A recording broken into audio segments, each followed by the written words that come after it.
once again. E aí, galerinha do YouTube, mais um aulão com o tio Dani. Como é que vão os meus queridos aí? Tudo tranquilo, bastante juízo, em segurança, saúde? Então hoje estamos começando, hoje um dia muito especial para todos os professores. Hoje, dia 15 de outubro de 2020, dia do professor. Um dia muito especial. Obrigado, meus queridos, pelas homenagens. Muito obrigado mesmo, tá? Pessoal, hoje nós vamos dar continuação vamos dar continuidade ao assunto relativo à Revolução Cubana. No caso de hoje, dia 15 de outubro de 2020, Revolução Cubana, parte 2. Só para lembrar, pessoal, só para lembrar-lhes, tá? Na aula passada, em Revolução Cubana, parte 1, nós analisamos primeiramente a influência que os Estados Unidos da América tiveram no processo de independência de Cuba realizado no final do século XIX. Inclusive, enfatizamos essa forte influência através da emenda Platt, né, que era um parágrafo da Constituição cubana, né, que concedia o direito dos Estados Unidos de invadir Cuba, caso algum governo cubano não estivesse atendendo aos interesses do governo estadunidense. Também demos uma analisada nesse período aí da independência de Cuba, 1898 até 1956-59, que é o período da Revolução Cubana, características dos governos cubanos que existiram, né, nesse período, final do século XIX até 1950, quando acontece a Revolução Cubana, né? A Revolução Cubana, no caso, ela vai de 56 a 59, é um movimento revolucionário liderado por Fidel Castro e apoiado por Ernesto Che Guevara. Também analisamos um pouquinho das características do governo do ditador capitalista pró-Estados Unidos, Fulgêncio Batista. Caso vocês não lembrem, pessoal, a Revolução Cubana, tá, deflagrada em 1956 e vai até 1959, né, liderada por Fidel Castro, como eu falei agora, ela derrubou o governo a ditadura capitalista comandada pelo Fulgêncio Batista, né? Então nós fizemos uma análise dos fatores que causaram essa revolução, da tática de guerrilha utilizada por Fidel Castro e seus correligionários contra o exército de Fulgêncio Batista, e no final da aula nós demos uma pincelada, né? Fizemos uma breve análise dos fatores que levaram Cuba a se tornar um país socialista, até porque em Revolução Cubana parte 1, pessoal, eu enfatizei o seguinte: Fidel Castro, pessoal, ele era advogado. A princípio ele não era um socialista, a princípio ele até era um democrata. Mas que fatores vão levar o advogado e democrata Fidel Castro a se aliar à União Soviética? E no vídeo nós falamos, a Revolução Cubana, pessoal, ela acontece em meio ao contexto da Guerra Fria, onde havia uma polarização entre Estados Unidos e União Soviética. Ou você era do bloco capitalista, pró-Estados Unidos, ou você era do bloco socialista pró-União Soviética. No caso de Cuba, a situação é um pouco mais peculiar, pessoal. Por quê? Porque Cuba é um país localizado na América Central, né? Ali na região do Caribe. O território cubano está a apenas 143 quilômetros do estado da Flórida, que é um estado dos Estados Unidos, né? Então Cuba estava localizado num continente fortemente influenciado pelos Estados Unidos. Inclusive, pessoal, para enfatizar, nós também nós destacamos em Revolução Cubana parte 1, características da doutrina Monroe. Aquela doutrina, pessoal, deflagrada por James Monroe, presidente dos Estados Unidos, em 1823, já lá no início do século XIX, quando os Estados Unidos não era nem 5% do que ele é hoje, a sociedade, o governo americano já tinha a pretensão de fazer do continente o seu quintal, a sua área de influência. Então a Revolução Cubana, ela acontece em meio a um contexto da Guerra Fria, A Revolução Cubana, como foi enfatizado em Revolução Cubana Parte 1, Fidel Castro ele quebra um ciclo de governos pró-Estados Unidos, de vários governos que atendiam o quê? Aos anseios de uma pequena elite cubana, né, formada basicamente por latifundiários, e aos interesses dos Estados Unidos. A partir do momento que Fidel Castro ele corta esse círculo vicioso que existia, aliás, em Cuba desde o final do século XIX, obviamente ele causa uma indignação, ele causa um descontentamento do governo americano, e era uma coisa óbvia, pessoal, a partir do momento que ele corta laços com os Estados Unidos, né, ele quebra esse ciclo. Ele sabia muito bem, porque Fidel Castro era um cara inteligente, que Cuba corria o sério risco de ser invadida pelos Estados Unidos. E são esses fatores que vão aproximar o governo cubano, o governo do advogado Fidel Castro, ao Estado soviético na época da Revolução Cubana, pessoal, de 1959, 1960, 1961, a União Soviética era governada por Nikita Khrushchev, ou Nikita Khrushchev. Inclusive, meus queridos, essa foto introdutória da aula de hoje, Revolução Cubana Parte 2, mostra o que? Fidel Castro segurando a mão de Nikita Khrushchev, ou Nikita Khrushchev. Pessoal, só por curiosidade, se eu já falei em Revolução Cubana Parte 1, mas não custa falar de novo, tá? O Khrushchev, ele substituiu o Stalin após a morte de Stalin em 1953, né? Então, nós vamos analisar com mais profundidade agora os fatores que levaram Cuba a se alinhar ao bloco soviético, né? Então, a foto já demonstra isso, né? Um laço, pessoal, eu nunca uso, tá? Quando acontece isso entre países, nunca uso a palavra amizade. Não existe amizade entre países. Não existe, tá? Isso eu já falei em outras videoaulas, volto a enfatizar. Não existe amizade entre nações. O que existe é interesse, ponto. Então essa foto, ela demonstra claramente, né, a aliança, a parceria empreendida entre o governo cubano e o governo soviético na época governado por Nikita Khrushchev, ou Nikita Khrushchev, como queiram chamar. Então nós vamos começar, pessoal, na aula analisando os fatores que levaram Cuba a se alinhar com a União Soviética. Maravilha, meus queridos? Então vamos embora. Pessoal, Fidel Castro, como eu falei agora, tá? Em 1959, a Revolução Cubana, através de 4 anos de uso da tática de guerrilha, o principal abrigo das tropas dos rebeldes cubanos, liderados por Fidel Castro, era Sierra Maestra, que é uma selva ali localizada no território de Cuba. Em 1959, acontece a vitória cubana, inclusive na aula Revolução Cubana Parte 1, eu encerro a aula com uma foto de um tanque de guerra, né, entrando na cidade de Havana. Pessoal, para quem não lembra, Havana é a capital de Cuba. Então a última foto da aula, né, Revolução Cubana Parte 1, aparece um tanque de guerra entrando na cidade de Havana, e em cima desse tanque haviam os guerrilheiros, né, os rebeldes pró a Fidel Castro. Então aí é o ano de 1959, a vitória da Revolução Cubana, que vai colaborar com a queda da ditadura capitalista do ditador Fulgêncio Batista, que foge para Portugal. Fulgêncio Batista, pessoal, consegue asilo em Portugal, tá? Um outro fato muito interessante, quando Fidel Castro, pessoal, chega ao poder, obviamente, pessoal, que ali é nesse período em que houve 50, 60 anos de uma forte influência americana, uma pequena parte da sociedade cubana era beneficiada com essa colaboração Cuba-Estados Unidos, Cuba-Estados Unidos.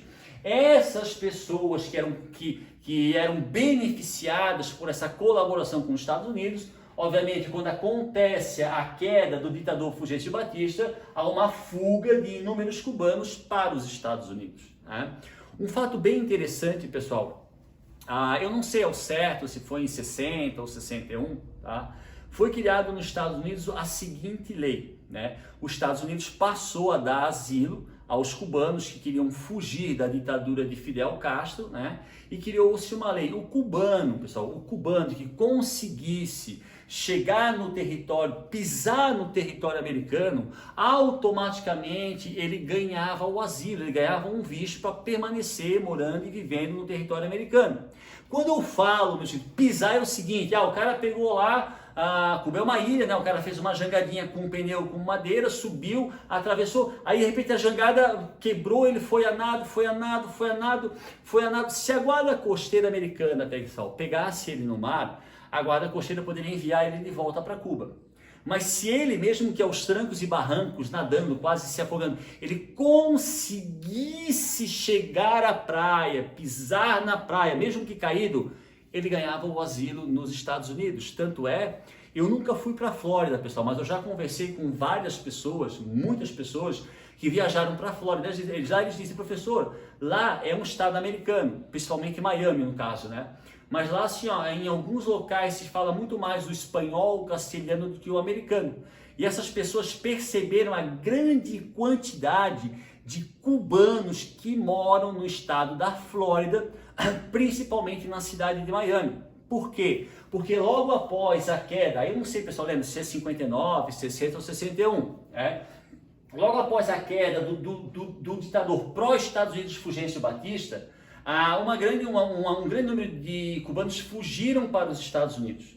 E essa fuga ela vai continuar durante a década de 60, a década de 70, a década de 80, e aí criou-se lá em 60 a lei que o cubano que conseguisse chegar em território americano ganhava, que ele pisasse em território americano, no chão, né, no chão, na terra, ele ganhava o asilo. Por isso que existe uma grande quantidade de cubanos nos Estados Unidos. Beleza? Tá?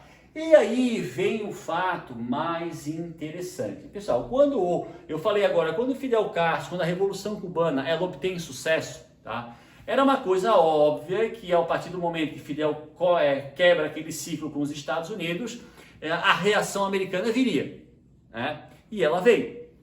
O episódio, pessoal, mais importante no período posterior à Revolução Cubana, então após 59, é o episódio chamado a Invasão da Baía dos Porcos, empreendido em 1961. Tá? Então a Revolução Cubana ela obteve sucesso, a queda do Fulgêncio Batista em 59, a fuga de uma grande quantidade de cubanos para os Estados Unidos, principalmente para a Flórida, e o primeiro grande acontecimento pós-59 é a invasão da Baía dos Porcos, realizada em 1961. Pessoal, o governo americano, né, principalmente a CIA, né, que é a Central de Inteligência Americana, tá, eles vão treinar esses cubanos que fugiram para os Estados Unidos logo após a queda do Fulgêncio Batista, lá nos Estados Unidos, esses cubanos serão treinados pela CIA. O governo americano, ali em 60, 61, ele vai formar, organizar, treinar e financiar um exército formado por exilados cubanos. Esse exército, treinado pela CIA e financiado pelo governo americano, vai ter como objetivo voltar para o território cubano para derrubar o governo de Fidel Castro no episódio conhecido a invasão da Baía dos Porcos de 1961. Pessoal, só para a gente ter uma ideia, uma noção espacial, isso aqui é um mapa de Cuba, né? Então a Flórida é logo aqui em cima. Aqui, pessoal, aqui fica a Baía dos Porcos. Professor, mas aonde é a Havana? Pessoal, a Havana é logo aqui em cima. A Havana é logo aqui em cima. Então aqui, né, esse episódio onde um exército formado por exilados cubanos, treinados pela CIA, financiados pelo governo americano, tá? Esse episódio chamado a Baía dos Porcos vai acontecer nessa localidade aqui, nessa área do território cubano, muito próximo à área onde estava localizada a capital do país, a cidade de Havana. Apesar do forte aparato militar, apesar do treinamento, apesar do financiamento, essa invasão, a invasão da Baía dos Porcos, realizada em 61, ela obteve o fracasso. o exército formado por exilados cubanos. Tá, então aqui, pessoal, aqui tem uma foto, né? Esse aqui seria um prisioneiro, esse aqui seria um soldado cubano, esse um soldado cubano, e esses seriam os exilados cubanos que foram enviados para Cuba para tentar derrubar o governo de Fidel Castro, na, como eu já falei, famosa invasão da Baía dos Porcos, mas que não obteve sucesso. As tropas comandadas por Fidel Castro conseguiram conter a invasão. Mas, pessoal, era uma coisa óbvia. Essa invasão, não necessariamente feita por americanos, mas organizada e treinada por americanos, fracassou. Mas era uma coisa óbvia, pessoal, que os Estados Unidos provavelmente tentaria de alguma outra forma invadir Cuba com o objetivo de derrubar o governo cubano. A partir do momento, pessoal, que Cuba que o governo do Fulgêncio Batista ele cai e o Fidel corta aquele ciclo, já estava acontecendo uma conversação, um diálogo entre Cuba e a União Soviética, mas ainda nada muito assim firmado, um acordo. A partir da Baía dos Porcos, mesmo que a operação tenha sido fracassada, essa operação fracassada vai provocar um fortalecimento das relações entre Estados Unidos. I'm sorry, meus queridos. I'm sorry. Aqui, pessoal, em vez de ser Estados Unidos, é Cuba, tá? Eu não sei por que cargas d'água que eu coloquei Estados Unidos e eu não vi isso, tá? Então, a partir, mesmo que fracassada, da invasão da Baía dos Porcos, essa invasão em 61 vai provocar um fortalecimento das relações entre Cuba, esquece Estados Unidos, pessoal, e a União Soviética. Esquece aqui, ó, apaga Estados Unidos, coloca Cuba. Entre Cuba e Estados Unidos. Tanto que aqui embaixo, né, pessoal, eu coloquei uma foto do Nikita Khrushchev, ou Khrushchev, e de Fidel Castro. Por que vai acontecer esse fortalecimento entre Cuba e União Soviética? Porque o Fidel Castro sabia, pessoal, que era apenas uma questão de tempo dos Estados Unidos tentar novamente, mas de repente agora com soldados americanos, invadir o território cubano para derrubar o governo de Fidel Castro e, obviamente, instalar um novo governo pró-Estados Unidos. Então, a Baía dos Porcos vai provocar uma aproximação entre Cuba e União Soviética, provocando um fortalecimento da relação entre os dois países, e a partir desse fortalecimento das relações entre Cuba e a União Soviética, Cuba, pessoal, obviamente passa a adotar o sistema socialista. Cuba passa, a partir de 61, a ser oficialmente uma ditadura socialista. Professor, só uma perguntinha. Esse fortalecimento das relações entre Cuba e União Soviética, além da proteção do território cubano para evitar uma invasão americana, que tipo de benefícios isso trouxe para Cuba? Pessoal, principalmente benefícios de ordem econômica. Então, esse fortalecimento de relações entre Cuba e a União Soviética vai fazer com que a União Soviética, obviamente, protegesse o território cubano, e isso, obviamente, causando um temor nos Estados Unidos e evitando que os Estados Unidos invadisse Cuba. Essa seria o aspecto de cunho militar. Mas existe aqui, pessoal, o aspecto de cunho econômico. A partir do momento que há essa aproximação entre cubanos e soviéticos, por exemplo, a grande maioria das exportações cubanas, banana, charuto, açúcar, café, eram exportados para a União Soviética. E, obviamente, pessoal, uma grande parte das importações dos produtos que Cuba comprava da União Soviética. Então, a produção cubana, pessoal, seja ela qual for, pode ser de roupa, de tabaco, de açúcar, grande parte era vendida para a União Soviética. Por quê? A partir do momento que os Estados Unidos percebe que há esse fortalecimento, que Cuba passa a se tornar, dentro do quintal americano, um país socialista, pró-União Soviética, em plena Guerra Fria, A partir do momento que eles percebem essa aproximação, os Estados Unidos vão implementar em Cuba, ali ao redor de Cuba, um bloqueio econômico. O que significa isso? Os Estados Unidos vai proibir que os países do bloco capitalista, inclusive o Brasil, mantivessem comércio com Cuba, seja exportação, seja importação. Mas por que isso, pessoal, a princípio não atinge Cuba? Porque, como eu falei agora, a maciça maioria das exportações cubanas eram compradas pela União Soviética. E a maciça maioria dos produtos comprados, importados pelos cubanos, vinha da União Soviética. Então, esse período de 61 até 91, professor, por que 91? Porque 91, pessoal, a gente já falou em outras videoaulas, em 91 acaba a Guerra Fria, porque a União Soviética se fragmenta. E por que a União Soviética acabou? Porque ela entrou num colapso econômico. Então, esse período de 61 a 91, que é a existência da União Soviética, a economia cubana, ela viveu um período de estabilidade. Porque tudo estava garantido, as suas exportações estavam garantidas, suas importações também.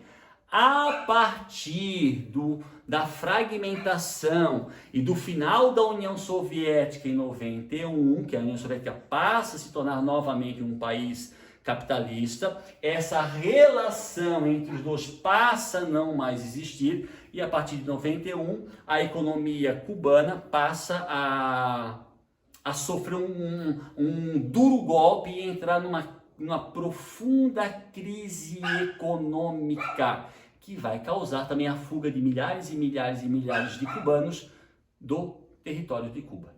Tá? Mas isso, pessoal, a gente vai falar um pouquinho mais no final da aula. Então aqui o fortalecimento, a aproximação, e Cuba vai se tornar o primeiro país socialista do continente americano em plena Guerra Fria. Beleza, galera?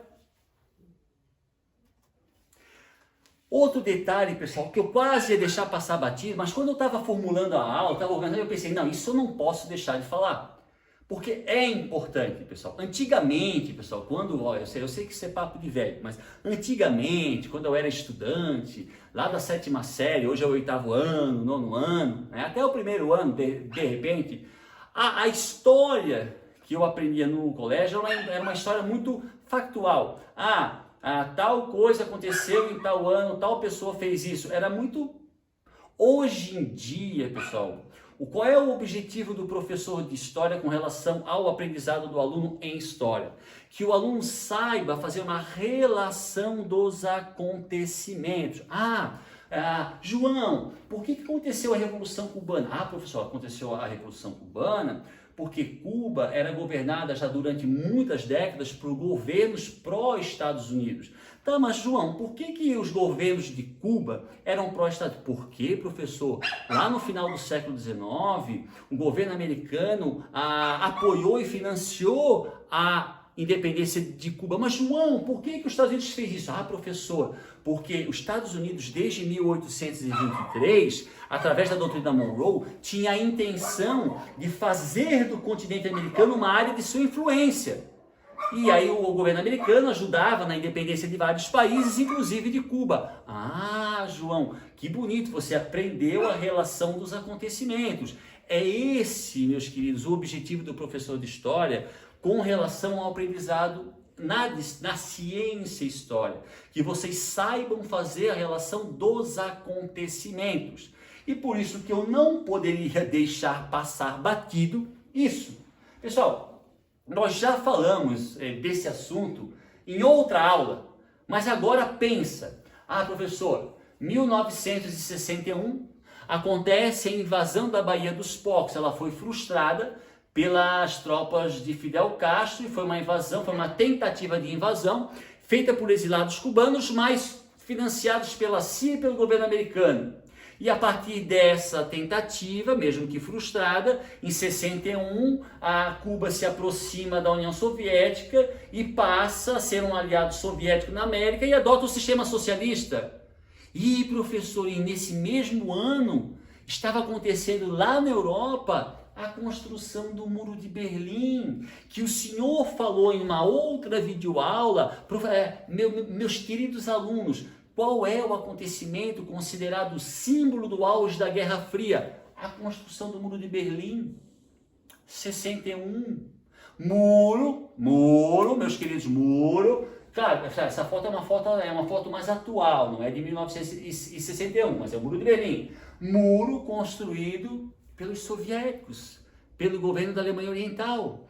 Então, quando Cuba, pessoal, estava se alinhando e se tornando o primeiro país socialista da América, os acontecimentos relativos à Guerra Fria estavam fervendo, porque naquele mesmo momento que Cuba se tornava o primeiro país socialista da América, lá na Europa estava se construindo o tão famigerado Muro de Berlim. Dois acontecimentos importantíssimos que vão ocorrer quase que de forma simultânea, um na Europa e um na América, o primeiro país socialista da América e o muro que divide a capital da Alemanha. Entendemos a relação?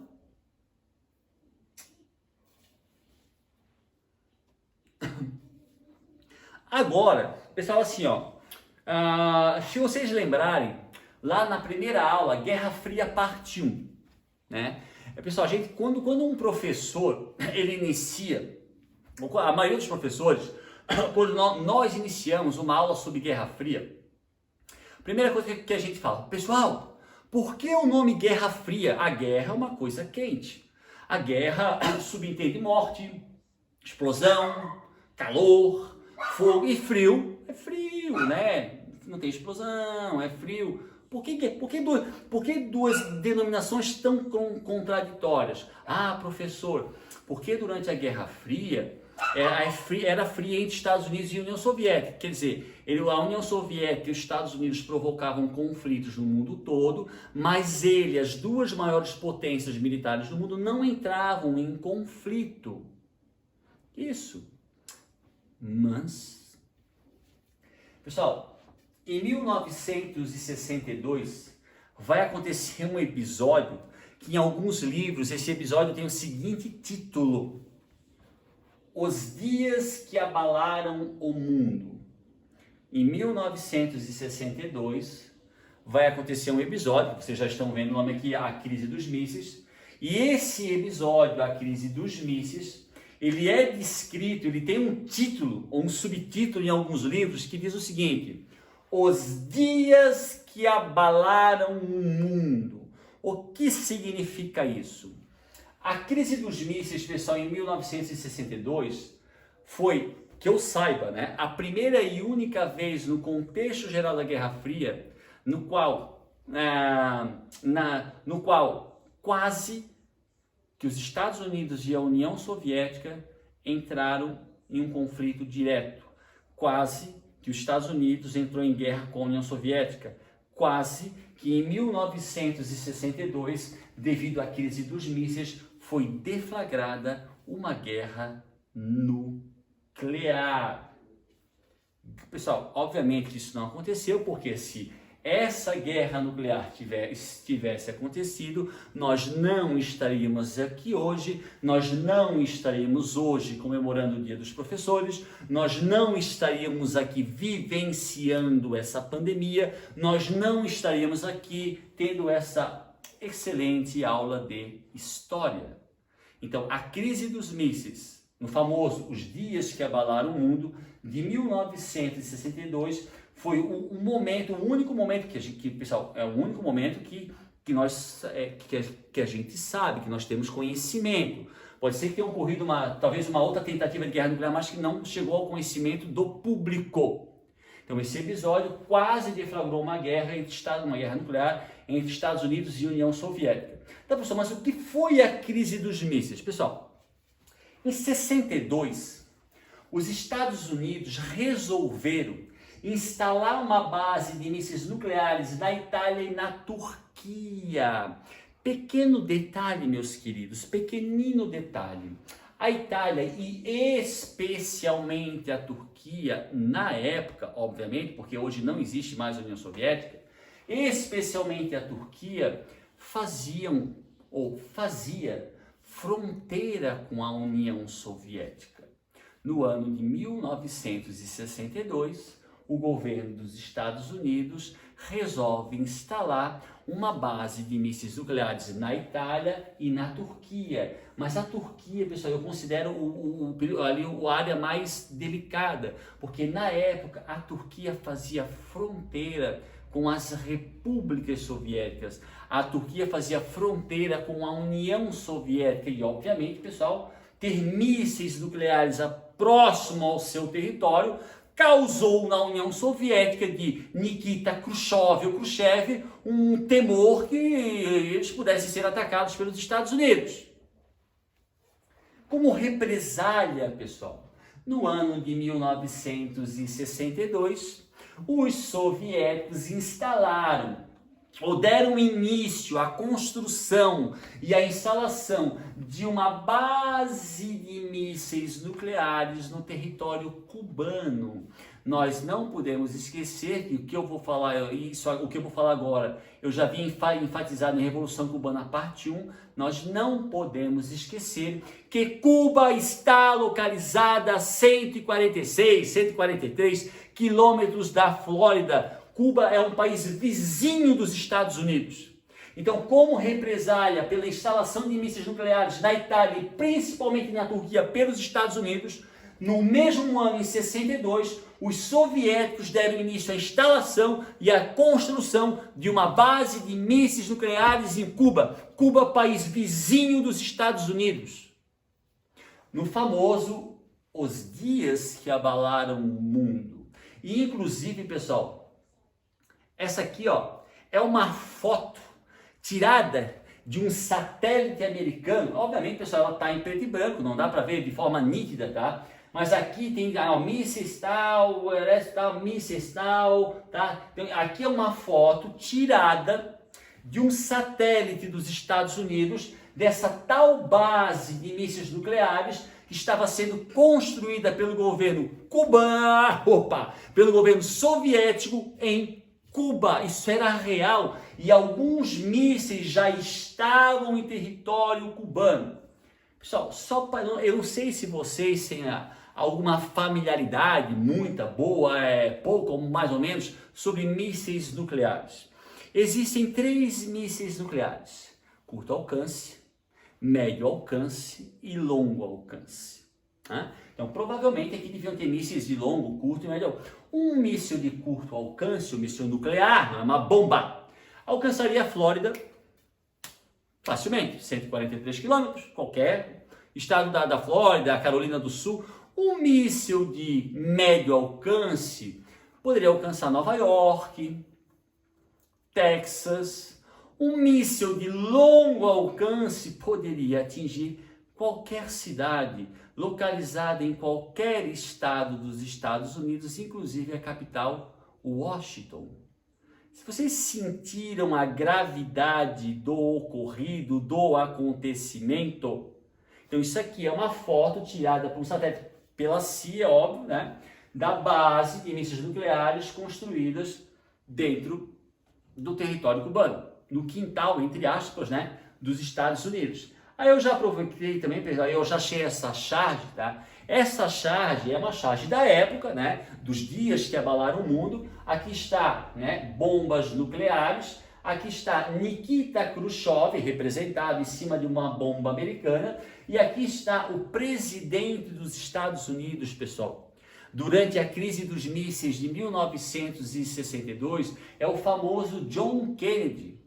Por que famoso, professor? Pessoal, John Kennedy é aquele presidente que ali em 63, se eu não me engano, foi visitar a cidade de Dallas, no Texas, em carro aberto e acabou sendo alvejado por 2 tiros na cabeça. Até hoje, pessoal, o assassinato de John Kennedy está muito mal explicado. Mas não é o nosso assunto hoje. Então, na época da crise dos mísseis, episódio no qual quase levou as duas superpotências a uma guerra nuclear, o chefe da União Soviética, Nikita Khrushchev, como já falamos várias vezes, e o presidente dos Estados Unidos, o tão famoso John Kennedy. Professor, mas que fim deu isso? Pessoal, o fim foi o seguinte, né? Quando a União Soviética estava levando um novo carregamento de mísseis nucleares, tá, para os Estados Unidos, helicópteros e navios americanos interceptaram esse carregamento.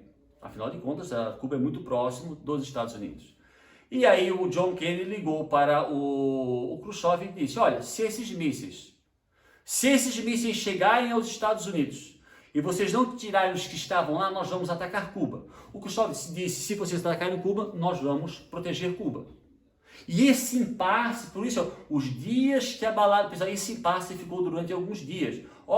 Nós vamos atacar Cuba. Não, nós vamos proteger Cuba. Até que o Nikita Khrushchev, por alguma razão, ele recuou, trouxe os mísseis de volta para Cuba e para a União Soviética e desistiu da empreitada de construir a base nuclear em Cuba. Obviamente, pessoal, junto desse acordo, os Estados Unidos também, né, se comprometeu, óbvio, né, em retirar os mísseis nucleares da Itália e da Turquia. Mas, pessoal, esse impasse ficou durante uns dias, que deu origem ao acontecimento da crise dos mísseis de 62, que quase levou o mundo à beira de uma guerra nuclear. Então, após várias discussões, Nikita Khrushchev cancela a instalação da base, traz os mísseis de volta e os Estados Unidos também tiram os mísseis nucleares da Itália e da Turquia. E aí o mundo, pessoal, graças a Deus, né, graças à força de Buda, graças à força de Krishna, pessoal, eu falo assim porque, como professor de história, eu gosto de abarcar todas as crenças religiosas, o mundo não mergulhou em uma guerra nuclear, porque senão nós não estaríamos aqui hoje. Eu não teria conhecido vocês, vocês também não teriam me conhecido. Perfeito? Então, outro detalhe importante que eu já falei em Revolução Cubana, parte 1. Pessoal, a Revolução Cubana, né, o fato de Cuba se tornar o primeiro país socialista da América em plena Guerra Fria, vai trazer um temor dos governos capitalistas. Os governos capitalistas da América, pessoal, vão se sentir ameaçados. Pessoal, como eu já falei, aqui é o continente americano. Baseado na doutrina Monroe, os Estados Unidos tinham uma grande influência sobre todos os países da América. Durante a Guerra Fria, todos os países da América, em maior ou menor grau, estavam aliados com os Estados Unidos. Quando acontece a Revolução Cubana e Cuba se torna o primeiro país socialista da América, próximo aos Estados Unidos, isso vai causar um temor generalizado em todos os governos do continente americano, não é só nos Estados Unidos. Argentina, Brasil, Chile, Bolívia, Colômbia, México, Guatemala, Belize, Uruguai, todos os países vão ficar com medo que esse tipo de revolução acontecesse também em seu território.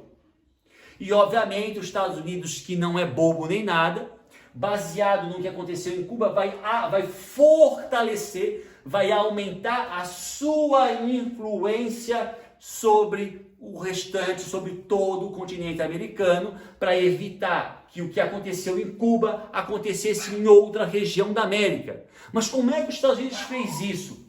Principalmente, meus queridos, financiando, estimulando e organizando os golpes de Estado. Professor, uma pequena curiosidade. O que é um golpe de Estado? Golpe de Estado é o seguinte, meus queridos. O presidente, seja ele homem ou mulher, é eleito pelo voto. Vai alguém lá, os militares, sei lá, Marinha, Exército, Aeronáutica, e derruba o presidente eleito e coloca no seu lugar um presidente escolhido por eles próprios, sem a necessidade de eleição. Isso é um golpe de Estado. Quando um presidente, seja ele homem ou mulher, é derrubado à força e no seu lugar é colocada uma outra pessoa que não foi escolhida pelo povo, que não foi escolhida por nenhum tipo de eleição.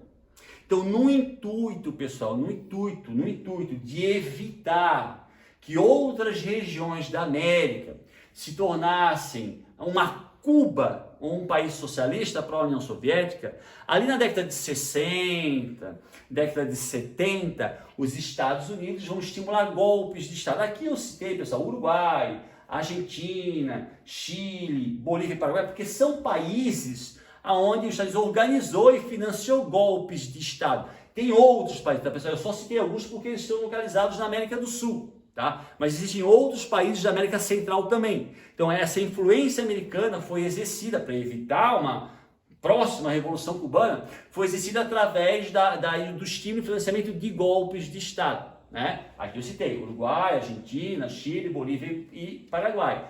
Mas também não podemos esquecer, isso nós já analisamos na videoaula sobre período democrático, parte 3, quando em 1964, entre o dia 31 de março e o dia 1º de abril, um golpe militar liderado pela ala conservadora do Exército, apoiado e financiado pelos Estados Unidos, derrubou o presidente João Goulart.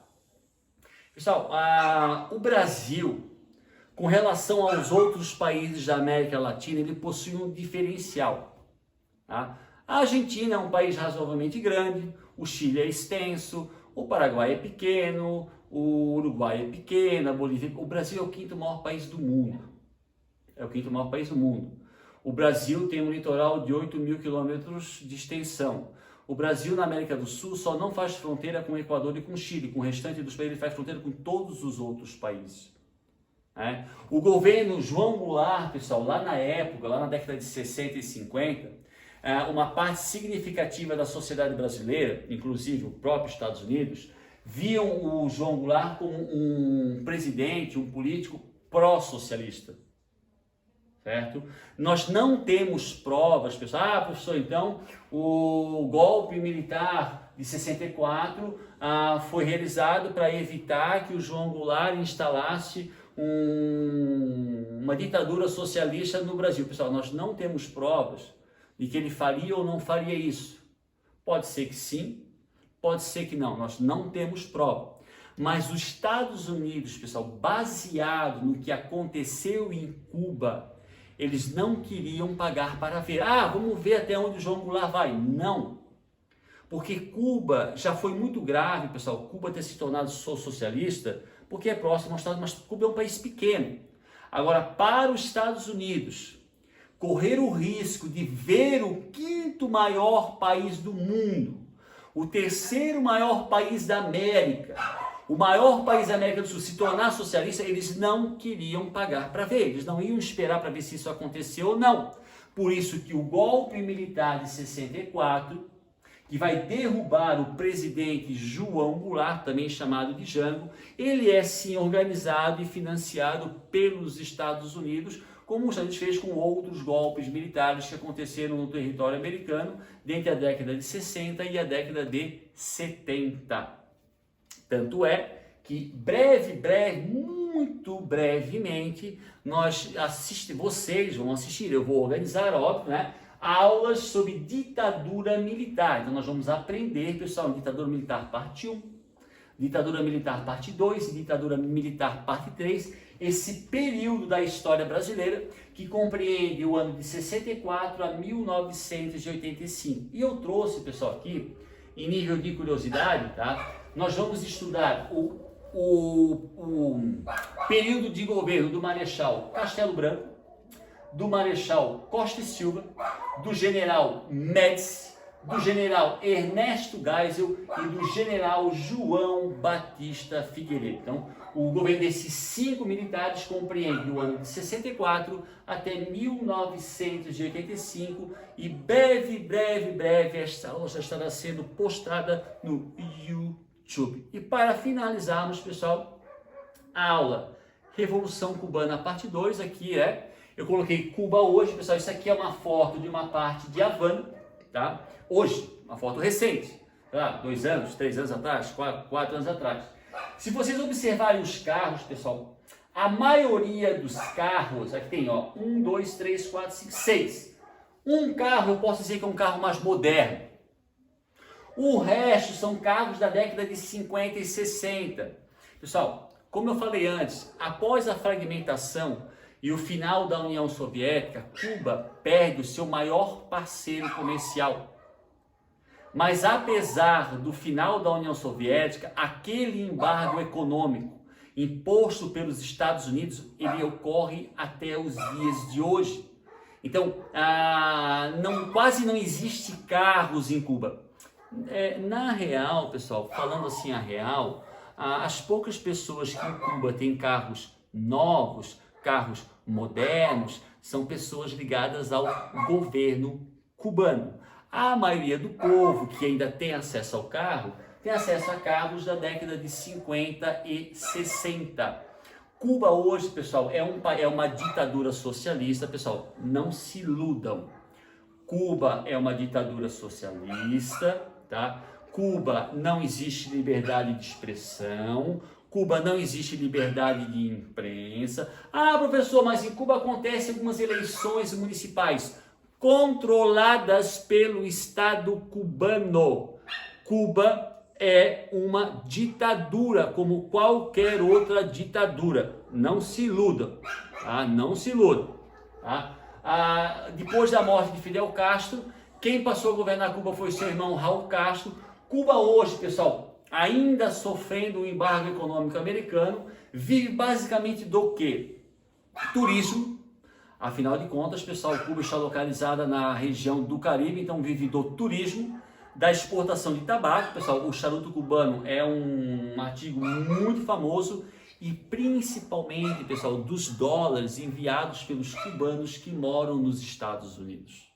Então, uma grande parte dos cubanos que durante a década de 60, 70, 80, 90, com a crise econômica pós-União Soviética, mais uma leva gigante de cubanos fugiram de Cuba, em jangada, em bote.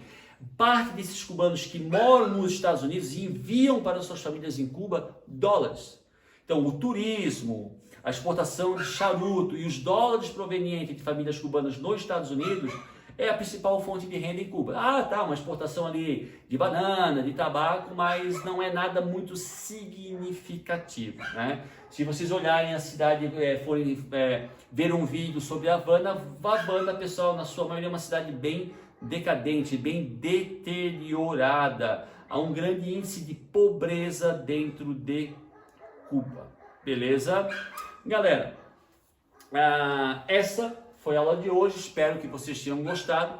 Revolução Cubana parte 2. Como eu já falei há 3 minutos atrás, brevemente, vocês vão assistir Ditadura Militar parte 1, Ditadura Militar parte 2. Ditadura Militar é um período sim muito sombrio da nossa história, mas eu acho um período muito interessante de ser analisado. Então, breve estará já no YouTube, beleza? Galera, como eu já falei antes, espero que vocês tenham gostado da aula, tá? Saudade de todos. Não esqueçam de dar aquele like, não esqueçam de fazer a inscrição no canal, compartilhem o canal, pessoal. Compartilhar conhecimento é como compartilhar água, é como compartilhar comida. Compartilhem conhecimento, beleza? Tenham juízo, se cuide e eu espero que o mais breve possível que nós possamos estar juntos novamente, tá? Rapaziada, obrigado pela presença, porque eu sei que vocês vão assistir a aula, tá? Cuidem-se, qualquer coisa é só entrar em contato, beleza? Valeu, rapaziada, um grande abraço e até a próxima aula. Valeu!